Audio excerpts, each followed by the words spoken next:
people take the United States of America, where everything is about me, and just performance-based evaluation. I've been stuck here. No, I mean this in a good sense. This is a megapolis of almost 38 million people, yet everything works, everything functions.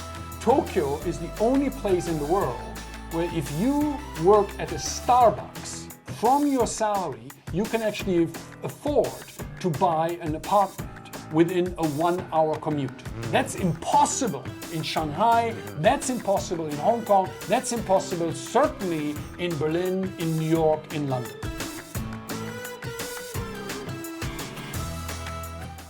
So Jesper, Koll, welcome to our show.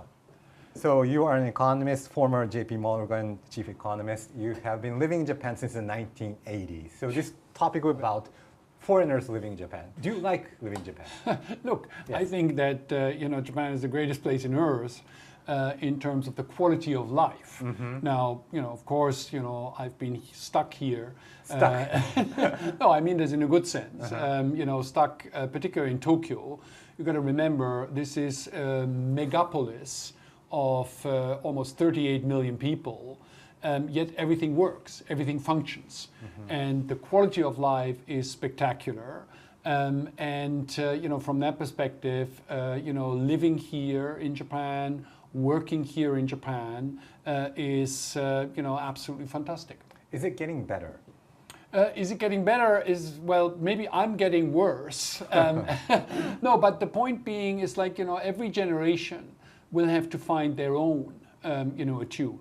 At my stage in life, you basically, look for ease and comfort. And from that perspective, I think Japan has an enormous amount to offer that many other countries, do not have to offer. For the younger generation, I think that Tokyo is a very, very exciting place. Lots of clubs, lots of exciting venues there. But of course, the fact that 1 in 4 Japanese is now over the age of 70. Right. That as a result of that, you do have an average age that is now just about 50 years old.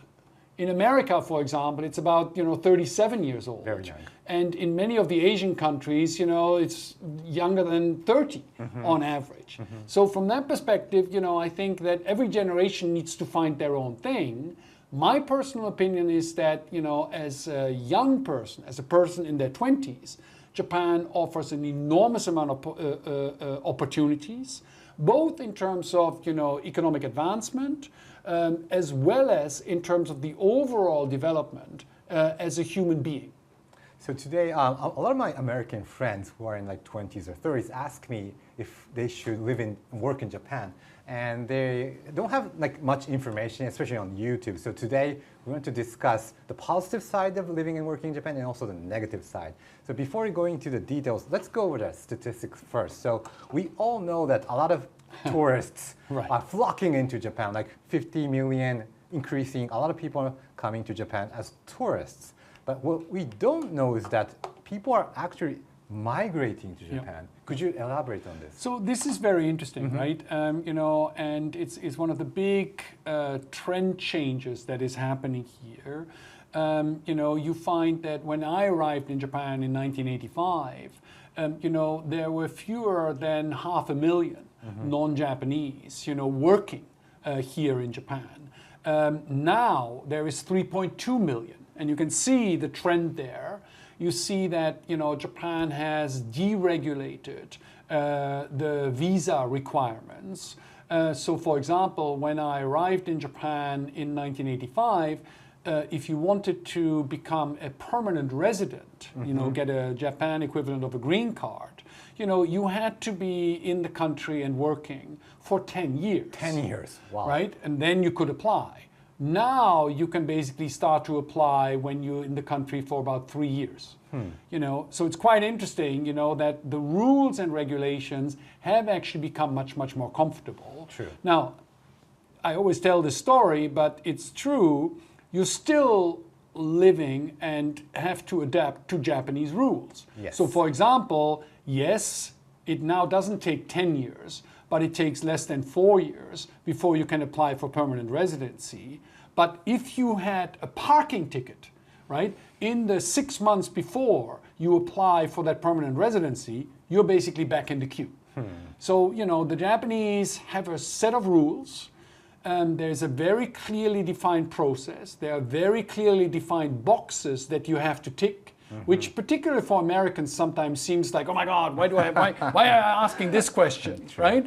But follow the procedure, follow the rules. There is a process, and within that process, it's actually very, very clear cut and very, very easy, to get a working visa, to get permanent residency, and to actually enjoy, a very successful career here in Japan. Was it difficult for you to adjust to Japan? Because there's written rules and also unwritten rules. There's like dozens of procedures to just throw away your garbage. There's like garbage for plastic bottle. Yeah, but look, it's always, oh my God, Japan is so complicated, full of rules. Well, I'm from Germany.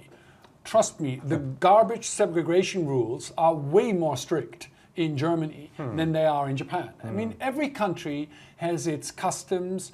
Every country, has its, as you call them, hidden rules by which to behave, and you adapt to that. That would not be different, if you and I go to the United States of America.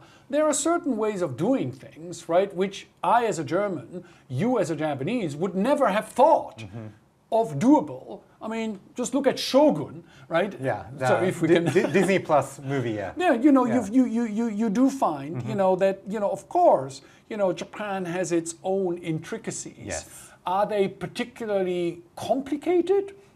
I don't think so at all. I think that actually, because the rules are very, very clear, right, that as a result of that, you actually find that it's very, very easy to navigate those rules because they're very clear. America is much more difficult because in the end, there are no rules. The only thing that matters is me, me, me, me.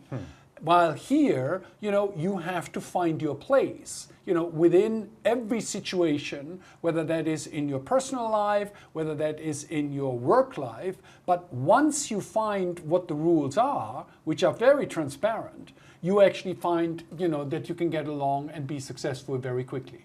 So there's a term in Japanese called gaijin, which basically means like outsiders or foreigners. And recently, President Biden called Japan and India xenophobic. So do you agree with that? That Japan's too close? They're not open to other cultures? No, I completely disagree with that. I think that Japan is actually, the entire history of modern Japan since the Meiji Restoration is one of being very open, of studying, of researching, of experiencing, how other countries, how other cultures, other economies, go about solving problems, and then adapting it. Now, adapting it does not mean that you're doing it the American way, that you're doing it the German way. It means refining it, miniaturizing in the economics world or in the product world. The Japanese are the world's leaders at making things, making things smaller and making things more efficient, right? The same is true for the culture, and it's not a coincidence that the Japanese language uses, as you know, the hiragana, right? The katakana, the two phonetic languages, and of course the kanji, the Chinese characters. The Chinese characters. But of the hiragana, the katakana, and the kanji, the katakana, are exactly for importing the things from other cultures, right? Transliterating them into the katakana, right? Which almost by definition means that when a Japanese says the word like corporate governance, right? Because it's written in Romaji, it's not corporate governance the way somebody in New York or the way somebody in Frankfurt, understands it. It's exactly, the meaning that gets adopted to the Japanese culture.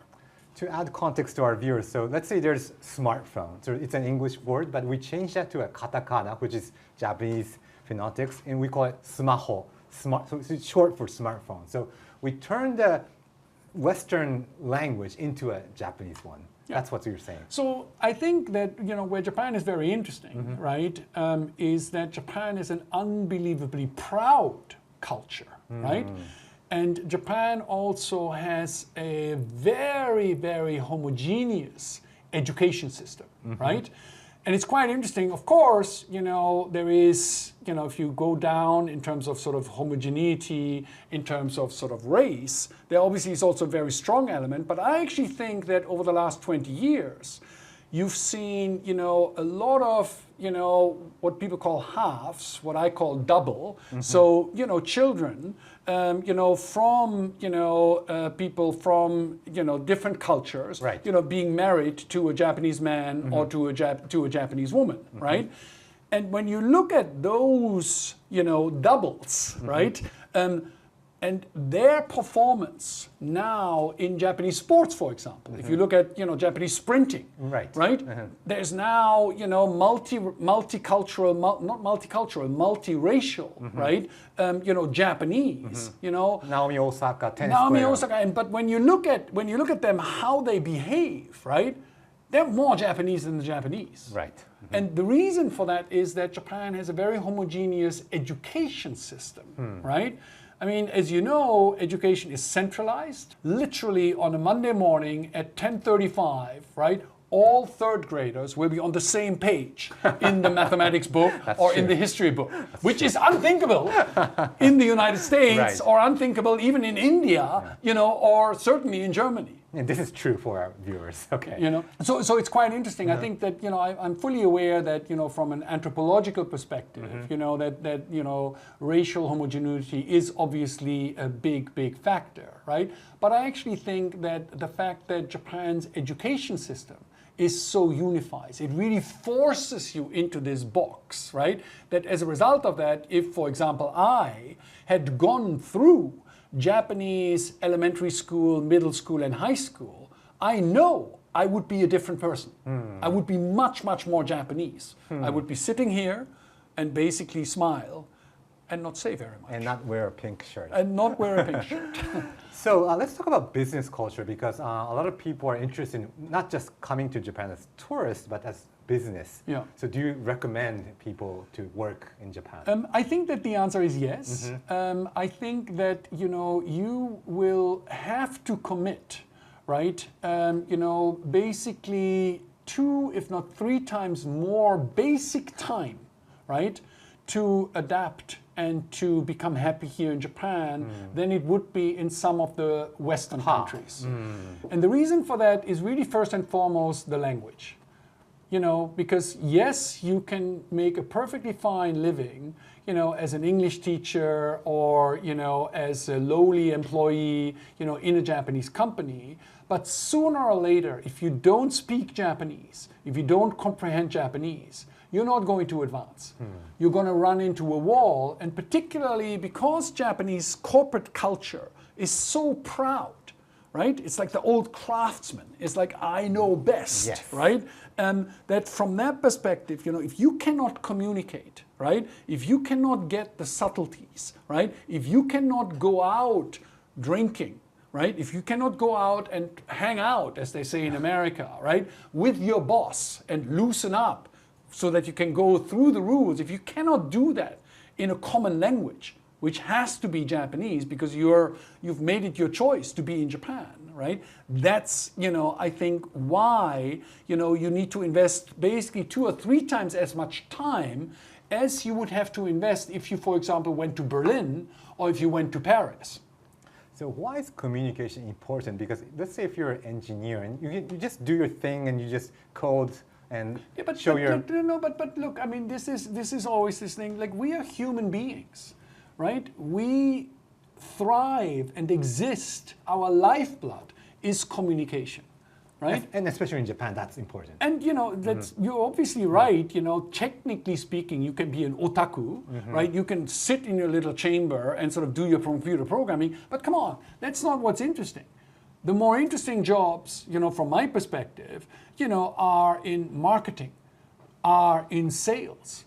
Can you actually, clinch a deal? Can you convince, a new supplier?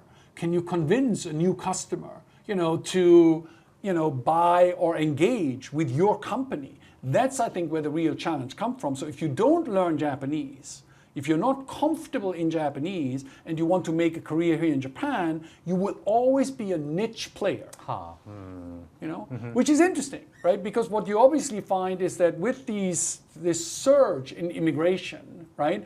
You know, you obviously find that the vast majority, you know, come from Asia Pacific. Yes. You know, so they've got some background, you know, in Chinese characters, right? And, you know, from that perspective, you actually find that the integration, the adoption, you know, becomes much, much faster than it is for somebody like myself, for example, who, you know, my God, in middle school, I studied Latin, which, you know, was not very helpful for my Japanese. Is it because not just the language, because like the East Asian culture, respecting seniors or like drinking with your boss, is that the reason? But again, this is so interesting that you say that, because, like, you know, again, I'm from Germany. We've got an enormous respect for our elders. Yes, I'm not saying you don't, but... No, but, yes. but the point I'm trying to make is that, you know, people take the United States of America, where everything is about me, and just performance-based evaluation. They take as though that is, you know, the overarching model. Well, Right. it is not. Singapore works on a completely different system, right? Where yes, meritocracy exists, yes, equality of opportunity exists, but there are hierarchies, there are rigidities. True. You know, and so you're right that, you know, the way Southeast Asia generally works with a strong Confucian heritage, Yes. right? That from that perspective, it's an easier fit. The other thing, you know, it's interesting because actually Japanese is not a very difficult language. Oh, how did you learn Japanese? By going out drinking a lot when I was a student. No, but like, all joking aside, you know, the Japanese language is, you know, incredibly rules-based, right? That I agree. The yes. grammar is, as a German, I love it, right? Because it's so straightforward Yes. in the way the grammar works, right? Now, the characters, okay, you got to learn them, you know, but that's, you know, not that particularly complicated. You just got to sweat that through, right? The grammar is very easy. The pronunciation is very easy. There's no tones, right? The difficulty in the Japanese language is keigo, right? Because it's hierarchical, Yes. right? So how do I talk to you?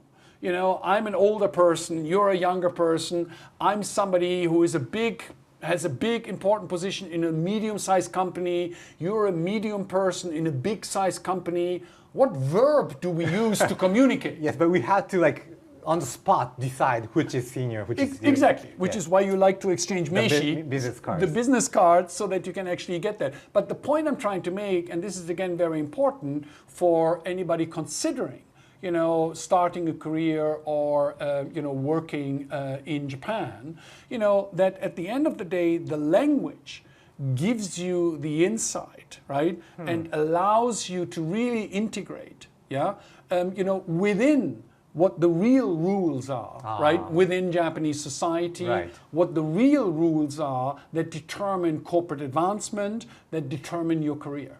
You made a good point, because learning Japanese is not just learning a language, but learning the Japanese system itself. Exactly. So could you tell our audience what keigo is? Because I think that's the key. No, keigo is very, very. Yeah. I mean, it's, you know, the you know, for me as a German, it was easy to understand because in German, as you know, You have keigo in German? we've got, you know, one, you know, iteration of it. We've got du und sie. So sie is the more formal way I would address you.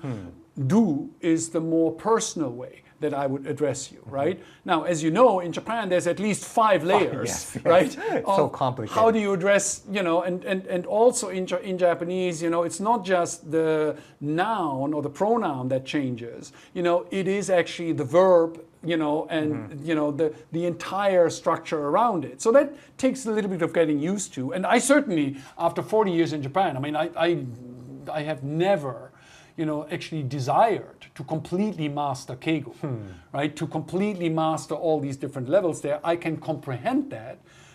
So, you know, figuring out when my Japanese friends or some new people I meet, when they speak amongst each other, I can very quickly figure out what the ranking, right? And it really is, it's a horizontal, no, it's not it's a vertical ranking, right? You can pick that up, but can I actively, right, use that, right? A little bit, but, you know, I'm not too ambitious on that. So this is for our audience. There's just like certain ways to end a sentence? If, let's say I'm a junior, you're a senior, there's a certain way to end my sentence. So it's very complicated. Do you think people will get mad at you if you don't use keigo? No, but this is very interesting, because I think the Japanese are actually very tolerant, you know, in the sense of that, you know, I'm a non-Japanese, right? I love the country. I can communicate extremely well, you know, but, you know, do I get everything right? Absolutely not. You know, but that's the same thing. It actually gives you an enormous amount of freedom, right? Because yes, you know, you are not Japanese, right? And, you know, the way society has evolved, certainly over the last 30 years, right?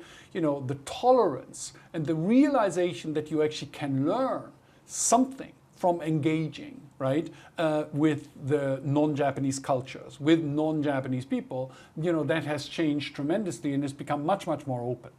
So having said that, let's say you learned your keigo in Japanese, do you think it's worth taking your time and effort to live and make a living in Japan? Do you think we are in a spot that there's a lot of business chance? Look, I mean, just look at the reality. I mean, again, the population is declining, right? The number of high school and university graduates is declining. Yes. So what does that mean? It means that, you know, there's a shortage of labor, there's a shortage of skill, and as a result of that, you know, if you are, you know, a 20-year-old, you know, Indonesian, if you're a 20-year-old in the Philippines, if you're a 20-year-old, quite frankly, anywhere, right? Come to Japan, because here you will actually be in demand.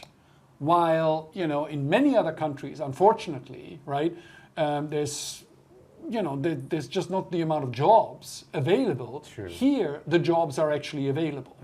Now, to get these jobs, and I repeat myself, but, you know, you do have to emphasize, it's like if you want to go to Germany, right, or if you want to go to France, you better learn the language.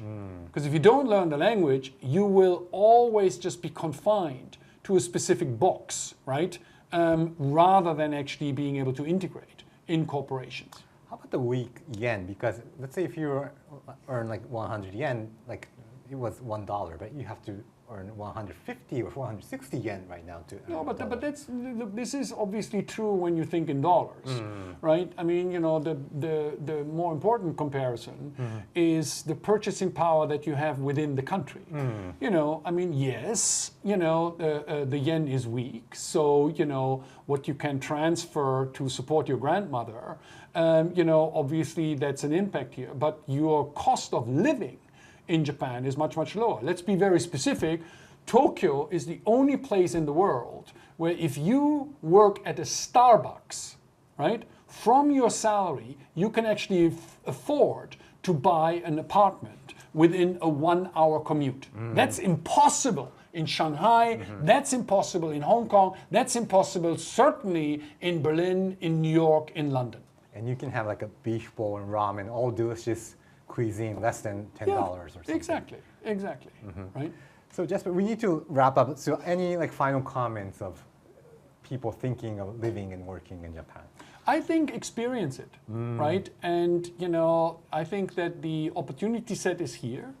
You know, obviously, you know, you need to come with an open mind in the sense of that the rules and the behavioral codes that you have learned at home, right? Keep them, treasure them, right? But be open to the way, you know, the Japanese people actually interact, and you will find that, you know, the interplay between the formal world and the informal world is actually an enormous inspiration. And for you, as a non-Japanese, I mean, I always talk about a gaijin bonus. I mean, there's no question, right, that as a non-Japanese who understands the rules in theory, but not in practice, as a result of that, sometimes, you know, you can be the elephant in the porcelain shop.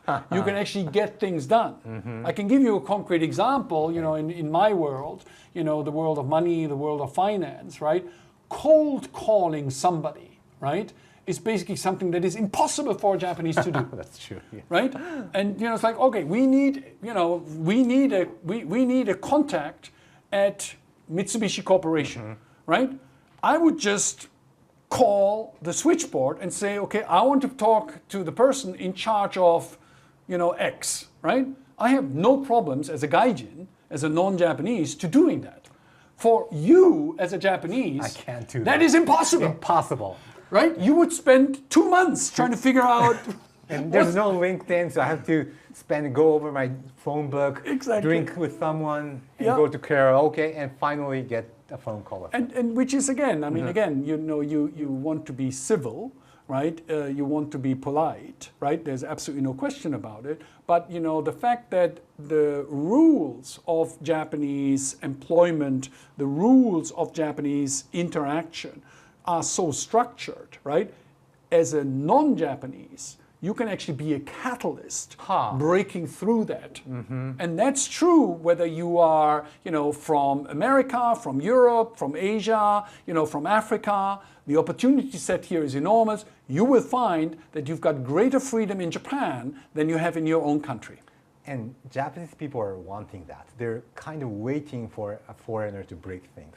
Now, well, it's interesting, right? Because I think, and this is a longer discussion, right? I mean, what is the point of development that Japan is in, right? And the point of development Japan is in is that the Showa generation, right? The generation that was, basically had their professional career, right? So like baby boomers. The baby boomers, which, let's face it, within barely 20 years, they went from total destruction after the end of the Pacific War, right, to becoming the #2 economy in the world. Right. In just 30 years, right, the stock market capitalization of Japan overtook that of the United States during the bubble. I mean, this is an unbelievable success story. So as a result of that, the baby boom generation has an enormous amount of pride, right? Now, of course, we've had 30 years where the economy has more or less stagnated, right? That model has been broken. But these people now still have their pride, but they are now in their 70s.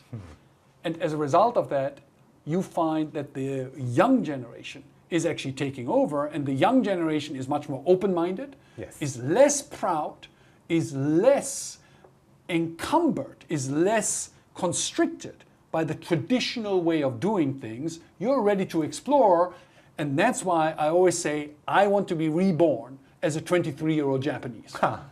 Thank you, Jesper. Really enjoyed the conversation.